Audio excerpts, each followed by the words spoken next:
जम्मू कश्मीर के डीएसपी हुमायूं भट्ट के पेट में गोली लगती है और वो उसी वक्त अपनी बीवी फातिमा को वीडियो कॉल लगाते हैं। अपना जख्म दिखाते हुए कहते हैं कि खून बहुत निकल गया है, शायद हम बच नहीं पाएंगे, हमारे बेटे का ख्याल रखना। जम्मू कश्मीर के डीएसपी हुमायूं भट्ट की शादी 27 सितंबर को पिछले साल हुई थी। मतलब कि शादी के 1 साल होने में अभी चंद दिन बाकी थे।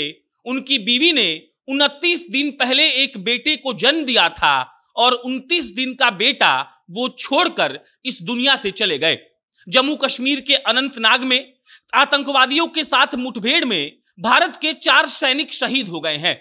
उसी में से एक सैनिक का नाम है डीएसपी हुमायूं भट्ट। वो जम्मू कश्मीर के फोर्स में तैनात थे।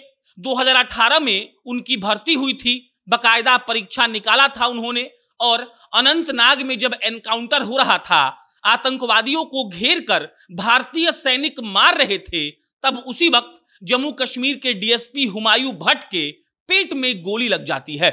उनको मालूम चल चुका था कि वो अब नहीं बच पाएंगे। उन्होंने अपनी बीवी फातिमा को वीडियो कॉल करके बता भी दिया कि अब शायद बच नहीं पाएंगे और उनकी बीवी फोन पर ही फफक कर रोने लगी।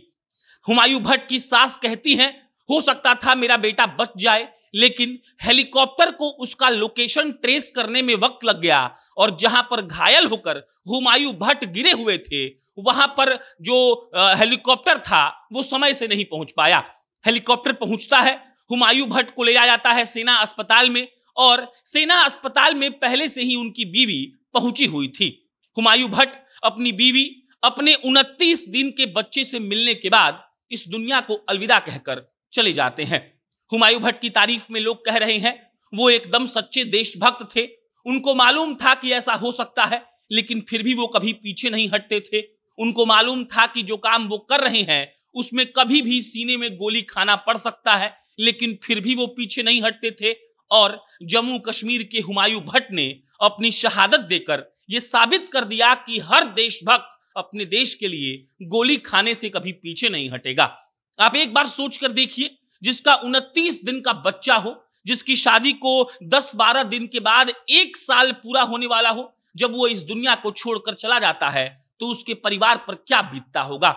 उनकी सास फफक कर कहती है कि अगर हेलीकॉप्टर हुमायूं भट्ट के लोकेशन को जल्दी ट्रेस कर लेता तो शायद वो इस दुनिया में रहते, लेकिन अफसोस हुमायूं भट्ट तक हेलीकॉप्टर को पहुंचने में बहुत वक्त लग गया और ये वक्त इतना भारी पड़ गया कि हुमायूं भट्ट को अपनी जान देकर इसकी कीमत चुकानी पड़ी।